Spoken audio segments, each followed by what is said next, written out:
Dans cette vidéo aujourd'hui, je vais vous parler d'un sujet qui va faire une vraie différence dans la gestion au quotidien de vos projets. L'intelligence émotionnelle. C'est un paramètre essentiel dans la réussite des projets, donc déjà à savoir comment gérer les émotions, donc les siennes et aussi celles des autres. Et bonne nouvelle, la gestion des émotions, ça s'apprend. Et oui, l'intelligence émotionnelle se travaille. À très vite.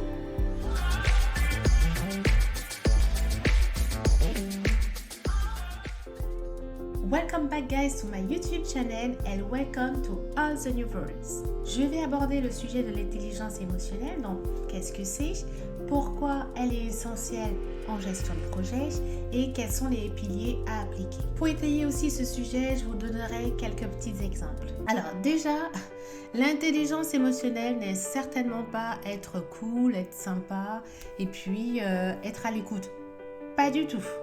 C'est reconnaître ce que nous ressentons, ce que les autres ressentent et aussi c'est d'avoir la capacité d'utiliser cette énergie au bon moment et pour la bonne raison. Un PMO, un chef de projet ou un directeur de projet ne doit pas être en capacité de subir les émotions. Il doit être en capacité de pouvoir les maîtriser. Il choisit et il sait utiliser la bonne émotion pour pouvoir obtenir un effet recherché. Par exemple, vous avez l'enthousiasme donc pour motiver une équipe. Aussi, vous avez le calme pour désamorcer un conflit ou vous avez la confiance pour rassurer un sponsor. Alors, je précise bien que ce n'est pas de la manipulation, c'est juste une gestion efficace des émotions. Il est important de savoir où on se positionne face à cette compétence. Et je vous confirme que oui, c'est une vraie compétence à ne pas négliger. Il existe des tests pour pouvoir évaluer l'intelligence émotionnelle, donc appelée communément QE, donc quotient émotionnel. C'est comme le QI, donc QI quotient émotionnel, mais lui c'est un QE, donc lui c'est pour les émotions.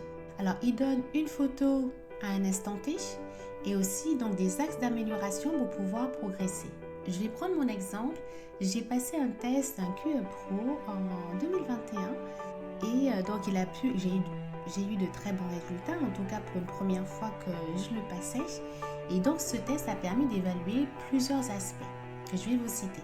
Vous avez le scan corporel, vous avez l'interprétation des indices, l'identification des déclencheurs, la chronologie émotionnelle, l'anticipation des conséquences, la sélection de l'émotion cible et enfin la stratégie de régulation émotionnelle. Il est recommandé de le passer tous les 3 à 4 ans pour voir quelle est l'évolution qu'on a pu avoir. Et donc moi, je pense que c'est quelque chose que je mets dans ma bucket list pour 2026. À voir si j'ai pu progresser. Bien entendu, on vous remet aussi un petit livret avec des pistes d'amélioration. Donc, entre ces 3 à 4 ans, de voir comment vous avez pu améliorer ces points. Alors, comme vous avez vu aussi dans mes différentes vidéos, pour moi, un projet, ce n'est pas simplement donc un budget, un délivrable, des reportings. Ça va bien au-delà, c'est une aventure humaine. Donc, vous avez des personnalités différentes, donc des gestions de personnalités à encadrer. Et c'est là où se trouve tout le challenge.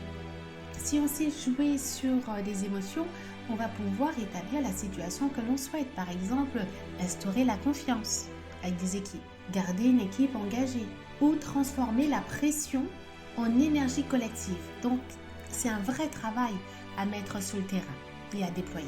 Alors, croyez-moi, ça change tout. Alors, j'ai fait aussi une vidéo sur les projets, les relations humaines, les projets réussis. Donc, si tu ne l'as pas encore vu, je te mets le lien juste au-dessus et aussi dans la barre de description.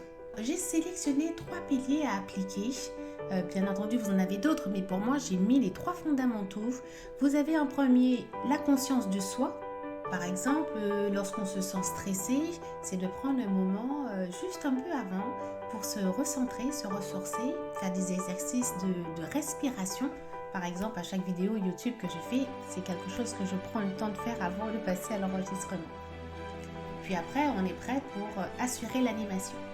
Alors en deuxième pilier, vous avez la maîtrise de soi, donc être en capacité de pouvoir se contrôler, donc de ne pas réagir à chaud. Et je peux vous garantir, s'auto-contrôler, c'est la chose la plus difficile à faire. même si nous sommes piqués, donc c'est être en capacité d'être calme, de pouvoir écouter pour mieux réagir et transformer cette critique. Alors si on revient sur moi, la maîtrise de soi, c'est quelque chose que je sais faire, que j'ai appris à faire au travers de mon parcours et avec la maturité aussi. C'est d'être en capacité, même si on est piqué, donc de pouvoir vraiment garder son calme. Et je rajouterais même, si on est en capacité de sourire lorsque cet événement se produit, c'est que là on a tout gagné. On a pris un recul tel sur cette situation qu'il n'y a plus d'effet.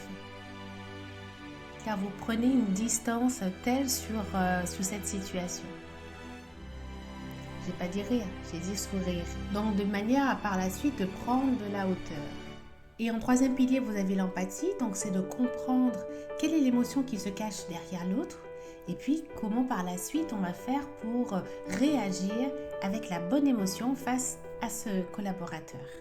Si vous aussi vous avez aimé le contenu, n'hésitez pas à liker, à vous abonner et à partager la vidéo si vous le souhaitez. En conclusion, l'intelligence émotionnelle, ce n'est vraiment pas une compétence douce, mais c'est une vraie compétence stratégique dans laquelle nous pouvons et nous devons progresser. Et comme on l'a vu aussi, passer un QE Pro est très important, en tout cas le passer régulièrement, pour connaître ses forces et aussi ses axes d'amélioration. Alors personnellement, il m'a beaucoup aidé à mieux me comprendre et aussi à travailler sur ces pistes d'amélioration. Alors, je vous pose une question. Et vous, que pensez-vous dans cette compétence, donc l'intelligence émotionnelle? Donc, n'hésitez pas à tout noter en commentaire. Alors, si vous aussi, vous deviez passer un QE aujourd'hui, quelle aurait été la dimension que vous auriez aimé ou vous auriez aimé progresser? Alors, n'hésitez pas aussi de tout noter en commentaire. Je serai ravie de vous lire. See you soon, guys, for the next video.